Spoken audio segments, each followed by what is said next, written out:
Hare Krishna. I hope आप सब ठीक होंगे। मैं भी बहुत खुश हूँ और आप सब भी खुश होंगे, मैं ऐसी आशा करती हूँ। तो हमने कल दुख की बात की थी कि हम सब दुख के क्रिएटर हैं। तो आज हम थोड़ा सा एक आगे स्टेप चलते हैं और इस टॉपिक को आज ही ख़त्म करते हैं, क्योंकि दुखी रहना हेल्थ के लिए अच्छा नहीं होता। हुँ? हमने जीना है, हमने उदास नहीं रहना और जीने के लिए खुश रहना ज़रूरी है। तो क्या हम हर दुख के क्रिएटर हैं? सारे दुख जो भी हमें आज मिल रहे हैं वो सिर्फ हमारे से जुड़े हैं, हमने ही करे हैं उसे, हमने ही उसे बनाया है? क्या हुआ था, स्टोरी क्या है? तो हम इसका जवाब ढूंढे तो आना पड़ेगा पिछले जन्म में, थोड़ा फ्लैशबैक। पिछले जन्म में जो आपने किया था उसी का तो ये सब रिजल्ट है। ठीक है, अब हम इस मुद्दे पर आए हैं, पिछला जन्म।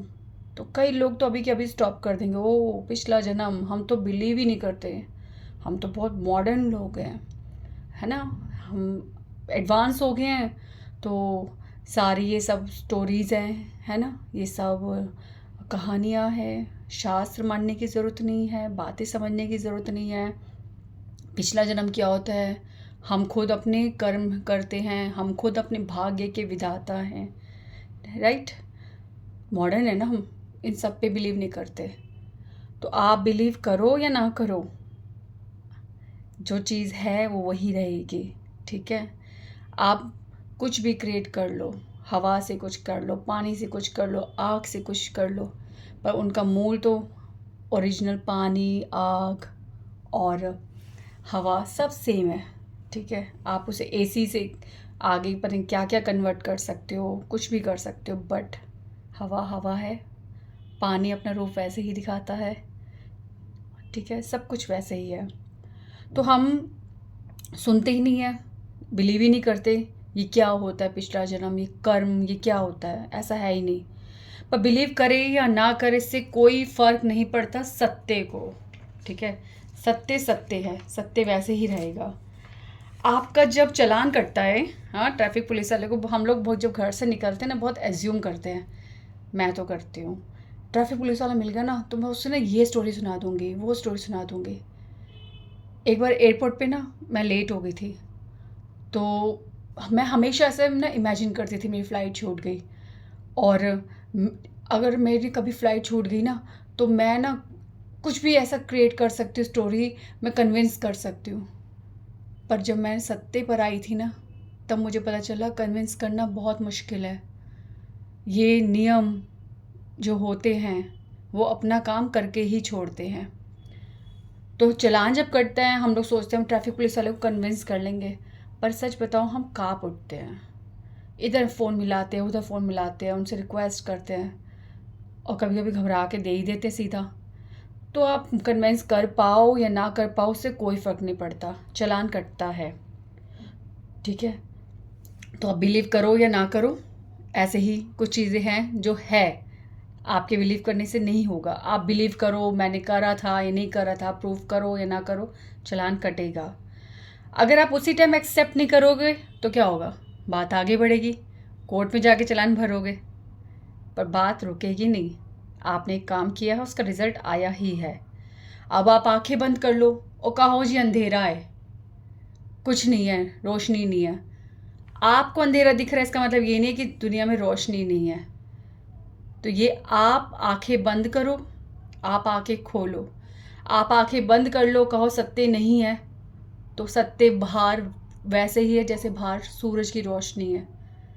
आप आंखें बंद करते हो जैसे एक उल्लू होता है, आपको पता है ना इसका एग्जाम्पल, उल्लू जो होता है ना पेड़ में एक एक वो बना लेता है गोला सा और उसमें छुप जाता है और सूरज के प्रकाश को देखता भी नहीं है, कहता है कि ये अंधेरा है, तो बिलीव ही नहीं करता सूरज का प्रकाश। ऐसे ही हम लोग भी उल्लू बन रहे हैं, हम अंधेरे में हैं पर प्रकाश है। अब आप जाओ उस प्रकाश में या ना जाओ वो आपकी चॉइस है। तो आप बिलीव करो या ना करो, हर चीज़ ऑटोमेटिक मोड पर है। जैसे सूरज उगेगा ही उगेगा, चांद घटेगा बढ़ेगा, मौसम गर्मी आएगी सर्दी आएगी, वसंत आएगा, पतझड़ आएगा, सब अपने आप होगा। सुख दुख, किसी का आना, किसी का जाना, किसी का पैदा होना, किसी का मरना, सब कुछ एक ऑटोमेटिक मोड पर है। और इन सबको कौन कंट्रोल कर रहा है? ऑटोमेटिक मोड पर है, पर कोई तो होगा ना बटन दबाने वाला। तो वो कौन होते हैं? भगवान। तो उस साक्षी भगवान के कंट्रोल में है सब कुछ। अगर आप बिलीव करोगे तो आप सब सुलझा पाओगे, नहीं तो उलझे रहो और ज़िंदगी उलझ के ही बीत जाएगी। खर्च कर लो, वेस्ट कर लो। कितना विश्वास है ना आपको कि आप पिछले जन्म में मनुष्य ही थे, वापस आते हम पिछला जन्म। आपको बहुत विश्वास है कि हम पिछले जन्म में थे, हमने किसी के साथ ऐसा किया था, इसलिए हमारे साथ ऐसा हो रहा है। या फिर ये सोचो अगर प्रैक्टिकली, तो हमने एक जन्म में कितने पाप किए होंगे। पर आप 84 लाख योनियों से आए हो, 84 लाख आपने जन्म लिए हैं, और हर जन्म में आपने कुछ ना कुछ किया है। हर जन्म में आपने कुछ किया है। एक डॉग है, ठीक है, वो किसी को काटता है, वो भी तो उसने किसी को हर्ट करा। आप हो एक डॉग को मार रहे हो, डॉग भी कर्म कर रहा है, आप भी कर्म कर रहे हो। ये दोनों कर्म काउंट नहीं होंगे? ये कितनी योनियाँ हैं जो आप इमेजिन भी नहीं कर सकते। इस समुद्र के अंदर आप बिलीव करो ना करो, तो समुद्र में है नहीं क्या? वो योनियों में नहीं आता। आपको पता है एक पक्षी भी कितने प्रकार के होते हैं, चिड़िया कितने तरह की होती है, मोर कितने तरह के होते हैं, शेर कितने तरह के होते हैं। हर योनि में कितनी तरह तरह की होती है, और 84 लाख योनियाँ इमेजिन भी नहीं कर सकते कि कितनी योनियाँ हैं। आप बिलीव करो या ना करो, ये सब क्रिएटर है, हमारे भगवान है, और ये योनियाँ भी हैं जिसको भगवान ने बनाया है। और किस योनि में हमें जाना है ये हमारी चॉइसेस है, हमारे कर्म डिसाइड करेंगे। तो 84 लाख योनियाँ है।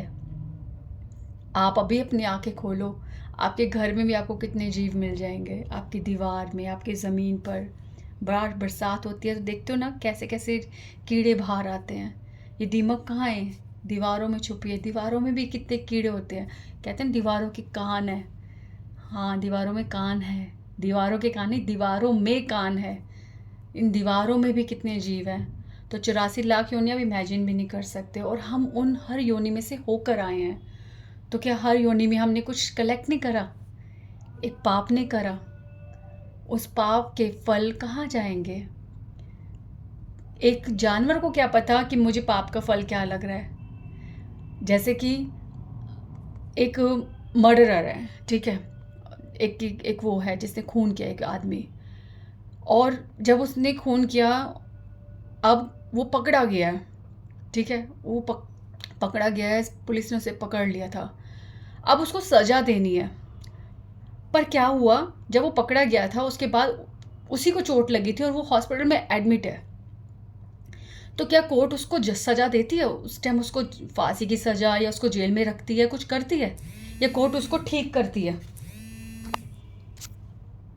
या फिर कोर्ट उसको ठीक करती है? क्या करती है? यानी कि जब वो अपराधी, जो पापी है, उसकी कॉन्शियसनेस जाग ही नहीं रही है, तो उसको सज़ा के क्या फ़र्क? उसे सज़ा देके क्या फ़ायदा? उसको सज़ा का मतलब ही नहीं पता, और ना इम्प्रूवमेंट का पता है। तो 84 लाख योनियों में सिर्फ एक मनुष्य जन्म ऐसा है जिसमें हमारे को सज़ा मिलती है, जितने भी हमने कर्म करे हैं।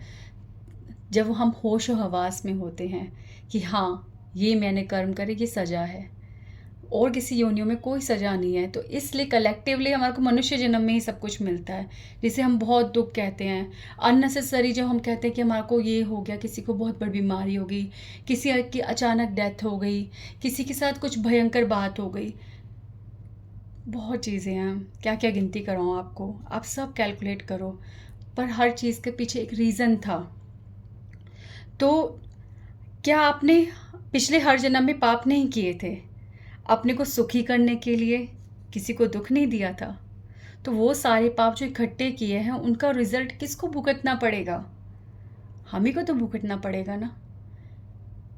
आप भी तो देखो ना, कोई आपके साथ करता है, कैसे कैसे उसके लिए प्रेयर्स करते हो आप। चलो यार, स्कूल में जो रिपोर्ट कार्ड होती है, जब टीचर अभी तो सब ऑनलाइन भी मिल जाता है, बट जब हम छोटे होते थे, स्कूल में क्लास में टीचर बैठती थी टेबल पे, सारी क्लास के सारे बच्चे मौजूद होते थे और टीचर रिपोर्ट कार्ड एक एक बच्चे का नाम लेके बुलाती थी। कभी ऐसा होता था कि एक नाम ले रही है जैसे शीला, हाँ, और दूसरा नाम टीना आ रही है। शीला की रिपोर्ट कार्ड शीला को ही मिली थी और टीना की रिपोर्ट कार्ड टीना को ही मिली थी। तो आपने जो काम किया है वो आपकी रिपोर्ट कार्ड आप ही के हाथ में आएगी ना। अच्छे बुरे जो भी मार्क्स थे वो आप ही के तो हैं, किसी और के थोड़ा है। तो रिपोर्ट कार्ड भी आपकी, मेहनत भी आपकी, मार्क्स भी आपके, नाम भी फिर किसका? आपका। तो जो भी आपने करा है वो सब किसका? उन सब का रिजल्ट किसका? आपका। तो अमिताभ बच्चन की तरह ना ये भगवान पे उंगली उठा के बोलना बंद कर दो, कोसना बंद कर दो, मैंने क्या बिगाड़ा था तेरा, सब कुछ मेरे साथ किया। ये सब नहीं है। मैंने आज तक चींटी नहीं मारी और मेरे को इतना दुख क्यों दे रहे हो? तो ये क्वेश्चंस ना भगवान से करने से अच्छा है कि हम अपने आप खुद से करें। तो ये स्टॉप करते हैं और अपने पाप और गलतियों को तो हम यूं गिनते हैं जैसे दाल में से कोई कंकड़ चुनता है। दाल होती है ना, एक प्लेट में पहले करते थे, मदर्स दाल डालती थी और उसमें से कंकड़ चुनते थे। तो हम अगर सोचे आज मैंने दिन में ये किया वो किया, इसकी सज़ा मुझे मिली उसकी सज़ा मिली, नहीं, बहुत कंकड़ है। हर जन्म से बहुत कंकड़ इकट्ठे कर कर के आ रहे हैं और आज वो कंकड़ इतने इकट्ठे हो गए हैं कि जो हमारे अच्छे कर्मों के फल है ना थोड़े नीचे हो गए हैं, क्योंकि कंकड़ इतने हैं कि वो उनको दबा बैठे हैं। तो ऐसा कुछ नहीं है जो बेवजह हो रहा है, हर दुख को हमने ही वजह दी है। क्या आज जो आपके दुख का कारण है आप उसको बदवाएं नहीं देते? वो बदवाएं जो आप दे रहे हो वो कहाँ जा रही हैं? आप कहते हो उसका कुछ नहीं बिगड़ा, मैंने उसके बारे में ये बोला, सब कुछ उसके अकाउंट में जा रही है, सबका अकाउंट बन रहा है। हम सबकी बदुआएं भी इकट्ठी कर रहे हैं, हम सबके आशीर्वाद भी इकट्ठे कर रहे हैं। अब आप पूछोगे कि कोई पाप करता है तो उसको उसी समय सज़ा क्यों नहीं मिलती? भगवान ने ऐसा क्यों सिस्टम बना रखा है? क्यों अगले जन्म में भुगतना पड़ता है? कितना बेस्ट हो ना, अभी हम कुछ कर रहे हैं और अभी हमारे रिजल्ट मिल जाए। तो एक बात बताओ, हर चीज़ का आंसर नेचर में है। मम्मी जब सब्जी खरीद के लाती है कि सब्जी बन जाती है? किसान जब बीज बोता है तो क्या फसल उसी टाइम उग जाती है? तो कैसे आप जब कोई पाप करते हो उसका रिजल्ट कैसे उसी टाइम मिल जाएगा? आप पाप करना शुरू हुए, पहले तो आप उस पाप को करना कब ख़त्म होगे? कैलकुलेशन तो तब पूरी होगी जब रुकोगे। फिर उसके जो कितने लेवल पे आपने करा, कितने स्टैंडर्ड तक आप पहुँचे उस पाप को कंप्लीट करने में, तो वो सब जो है कैलकुलेट हो रहा है भैया, बच के रहो। तो हर गलती करने से पहले ना, ऐसा हम कहते हैं कि जैसे कुछ हम गलत कर रहे होते हैं, जैसे रेड लाइट तोड़ते हैं, देखा जाएगा, क्योंकि उस टाइम हम बहुत मजबूरी में होते हैं ना, कभी बहुत जल्दी में होते हैं, रेड लाइट तोड़ो देखा जाएगा, ठीक है।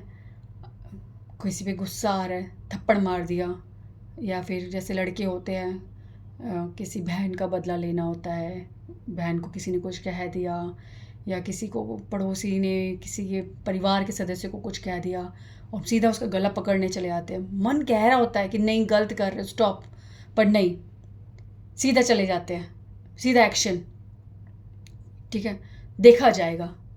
ये जो देखा जाएगा, जब आप ही ने बोला है तो भगवान ने भी तो कहा था ठीक है देखा जाएगा, आपने ही तो बोला देखा जाएगा बाबा, तो अब देखो, हम ही हमारे ही वर्ड से देखा जाएगा। भगवान ने उस टाइम बुद्धि दे रहे थे, बस नहीं सुना, पर देखा जाएगा। ये वही देखा जाएगा जिसके रिजल्ट आज हम भुगत रहे हैं, ठीक है। तो पाप करने से पहले हम ये जो बोल देते हैं ना, यही होते हैं हमारे जन्म और कर्म, जो हमारे आज भविष्य प्रेजेंट को बना रहे हैं। तो अगर ऐसा होता ना कि हर पाप की सज़ा उसी टाइम में मिलती, जैसे आपने बोला कि आज किसी को क्या बोलते हैं, जैसे कि आप सोचते हो देखा जाएगा, मतलब जैसे आज किसी को हमने मारा, अगले दिन 2-3 दिन बाद वो बंदा पार्टी लेके आ गया, अपने साथ बंदों को ले आया और आपसे लड़ाई कर रहा है, तो आप सोचते सिर्फ इतना से ही देखा जाएगा होता है कि आज हम मार रहे हैं, कल को वो मारने आएगा तो देखा जाएगा। बट नहीं, अगर ऐसे ही सब कुछ होता ना तो ये दुनिया नहीं चलती, फिर तो सुधरने का कोई सवाल ही नहीं था। सब देखा जाए कर करके बिगड़ते जाते, फिर तो हर कोई मरने से पहले पहले अपना अकाउंट क्लियर कर देता। हाँ, मैंने कहा था ना देखा जाएगा, चलो अब देखते हैं। ऐसा नहीं है, हर चीज़ एक सिस्टमैटिक है। भगवान ने ये क्रिएशन इतनी सुंदर बनाई है। कल ही मैंने आपको बोला था जब हमने बात करी थी कि भगवान का तो सब कुछ सिस्टम सही है, ये दुख हमने क्रिएट करे हैं। ये इज्जत, ये रोटी, ये घर, ये सब करते करते करते करते हम सब कुछ पता नहीं क्या क्रिएट कर रहे हैं। भगवान ने तो एक सुंदर सा जीवन दिया है और सब कुछ उपलब्ध कराया है हमारे को। अब ये जो भी हम ऊपर ऊपर से सब करे जा रहे हैं और सबके चक्कर में पागल हुए जा रहे हैं, उन सब के रिजल्ट है। इसलिए आज कोई अमीर है, कोई गरीब है, कोई बहुत सुखी है, कोई दुखी है, ये सब हमारे कर्म डिसाइड कर रहे हैं। प्लीज़ बिलीव करो। कब तक बिलीव नहीं करोगे? कब तक ये एडवांसमेंट और मॉडर्न के नाम पे ये सब चीज़ों को इग्नोर करोगे? एक बार बिलीव करना शुरू करो, देखो कैसे रिजल्ट आता है। डॉक्टर लगता है ना कभी कभी जैसे हमें लूटने के लिए बैठा है, कर रहा है, पर हमें बिलीव करना पड़ता है ना, तभी तो इलाज शुरू होता है। तो बिलीव करना पड़ेगा, शुरू करो, ये जर्नी है एक। तो बच्चा पेपर देकर पास हो जाएगा, हाँ, रिजल्ट आ जाएगा, देखा जाएगा, पर एक टीचर भी होती है, एक क्लास परफॉर्मेंस भी होती है। टीचर को खुश करने के लिए क्लास परफॉर्मेंस भी करते हैं। अब तो ग्रेड सिस्टम भी शुरू हो गया है। तो ये सब सिस्टम है, ठीक है। और अगर ऐसा होता कि हर काम का रिजल्ट उसी टाइम मिल जाता, फिर भय कैसा? फिर हर कोई एक दूसरे का गला पकड़ पकड़ के अपने बदले लेते रहता। तो ये भय तो है कि अगला हमारा नेक्स्ट बर्थ अच्छा नहीं होगा, इसी भय से तो हमें इस जन्म में अच्छे काम करते हैं। तो भगवान हमारे को चांस दे रहे हैं। इसलिए तो मनुशास्त्र में लिखा हुआ है कि व्यक्ति उसके पाप का दंड उसी जन्म में भोग ले तो बेस्ट है। जैसे कि एक वो है, चोर है, अगर वो चोरी करता है उसको चोरी का दंड मिल जाता है, तो पता है आपको, ये उसका दंड अगर उसे मिल गया तो उसका नेक्स्ट बर्थ का पाप कम हो जाता है। ये मनुष्य शास्त्र इसी तरह से बना था। जैसे ये होता है कि हम क्या करते हैं, लोगों को बेल कराते हैं। हाँ, मेरा बेटा है, बस उसने कोई भी काम किया है, गलत काम किया है, उसे मर्डर करा, वो रेपिस्ट है, पर ज़रूरी तो ये है कि वो हमारे साथ जिए, हाँ, वो बस बच जाए, उसको हम सच्चा बनाकर झूठी झूठी गवाहियाँ दिलाकर बस बाहर निकाल ले। पर आपको पता है ये करके हम ऐसे व्यक्तियों का अगला जन्म कितना बिगाड़ देते हैं। भगवान ने हम पे तरस खाया है कि हम इतने पाप कर रहे हैं, इनका अगला जन्म तो बिल्कुल स्पॉइल हो जाएगा। इसलिए भगवान ने मनुष्य शास्त्र बनाया था और उस मनुष्य शास्त्र से न्याय शास्त्र यानी कि लॉ निकला। ये जो कोर्ट में केसेस होते हैं, सज़ा मिलना होता है, ये सब भगवान ने सिस्टम शुरू कर रखा है ताकि इतने अनलिमिटेड जो हमने पाप करे उसकी कुछ सज़ा तो हम अभी कम कर ले, थोड़ा तो बेटर हो जाए। पर जो लोग इन सजाओं से बचे हुए हैं ना, उन्हीं का जीवन सबसे ज़्यादा नर्क है। तो आप इस बात को समझो, हम सब जो कर रहे हैं, जो किया सो किया, बट अब तो जागे हम, अब तो थोड़ा ध्यान दे, अब तो इस बात से डरे कि एवरी एक्शन हैज़ रिएक्शन। हर कर्म का एक फल है। फल कभी कड़वा खाते हो? मीठा ही पसंद है ना? तो आप अपने फल जो है खुद उगा रहे हो, इनकी मैन्युफैक्चरिंग आप कर रहे हो। अब आपको डिसाइड करना है कि आपको कड़वा फल खाना है या मीठा फल खाना है। जैसा फल आप बोओगे, या करेला बोओगे तो करेला ही तो पैदा होगा, आम बोओगे तो आम पैदा होगा। आपको कौन सा फल स्वाद लेना है, आप डिसाइड करो। बिलीव करो ये सब है, नहीं करोगे तो फिर खर्चते जाओ अपनी ज़िंदगी। तो ये सब हमें फॉलो करना पड़ेगा। आध्यात्मिक लॉ हमें सामने झेलना ही पड़ेगा। और आध्यात्मिक लॉ तो हम तब बिलीव करेंगे जब हम भौतिक लॉ फॉलो करेंगे। ठीक है, हम भौतिक लॉ ही नहीं फॉलो कर रहे, अपनी सजाओं से बच रहे हैं, बहुत कुछ कर रहे हैं। एक छोटा सा एग्जांपल वैसे याद आ रहा है, मैंने कहीं पढ़ा था शास्त्र में कि जैसे हम कहते हैं ना किसी की चीज़ यूज़ करने के लिए लेते हैं। आप अभी भी, मेरे को पता है, जो सुनते सुनते आपने बहुत कुछ कैलकुलेट कर लिया होगा, और मेरे अकाउंट में तो इतने पाप है ही नहीं। पर अब सुनो पाप के छोटा सा एग्जांपल। अब ये सोचना कि उसमें भी कितनी चीज़ें हम क्या क्या करते हैं। आप जब किसी की चीज़ यूज़ करने के लिए लेते हो, ठीक है, जैसे आपने किसी की बुक ली, जैसे किसी का आपने कोई किताब ली, सॉरी बुक ही मतलब, और कुछ कपड़ा लिया और आपने उसे यूज़ करा, बुक पढ़ ली। अब आपको पता है कि वो ना साल 2 साल बीत गए, आपको पता है आपने उससे बुक बोरो करी थी आपको वापस करने पर, अब आप ये सोच रहे हो कि मैंने उसको वापस नहीं करी, उसने कभी मांगी नहीं, वो तो भूल ही गया। ये जो है ना चीज़, इसे चोरी कहते हैं। ऐसे अनेक तरह की चोरियां हैं जो हम करते हैं। अरे कपड़ा तो पहन पहन के मैंने ख़राब ही कर दिया, अब क्या उसे वापस करूँगा, छोड़ो, वो भी भूल गई, ये भी चोरी है। तो अब आप सोचो, बारीक से बारीक, डर लग रहा है ना कैसे जिएंगे, हम तो क्या क्या करते हैं। बहुत कुछ है जो हम कर रहे हैं।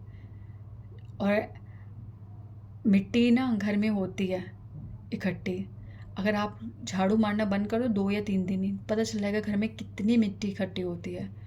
और वो नहीं मारोगे, सफाई नहीं करोगे, तो करते करते करते वो पहाड़ भी बन जाएगा। तो ये छोटे छोटे छोटे छोटे छोटे छोटे पाप इकट्ठे इकट्ठे इकट्ठे करते ही तो हमारा जीवन इतना दुर्लभ, इतना मुश्किल, इतना असंभव जैसा हो गया है। ये सब हमारे कलेक्शन खुद की है, ये हमने ही जोड़ा है। तो घबराने की कोई बात नहीं है। आज हमने ये दुख के बारे में डिस्कस कर लिया, अब हम दुख की बात नहीं करेंगे, अब हम सॉल्यूशन की बात करेंगे। ऐसा कुछ हो सकता है कि पीछे के पाप, इन सब का सॉल्यूशन हो जाए, कुछ मेरा अकाउंट ज़ीरो हो जाए, ये जो क्रेडिट्स मेरे चल रहे हैं, जो मेरे उधारियाँ चल रही हैं मेरे पापों की, ख़त्म हो जाए, और मैं अब इस अपने सेविंग अकाउंट में सिर्फ जोड़ने ही लगूं जो मेरे फ़ायदे का हो। ऐसा कुछ हो सकता है क्या? अब हम परमानेंट सॉल्यूशन की तरफ चलेंगे, कल से डिस्कस करेंगे। तो ये दुख को आज बाय बाय करते हैं।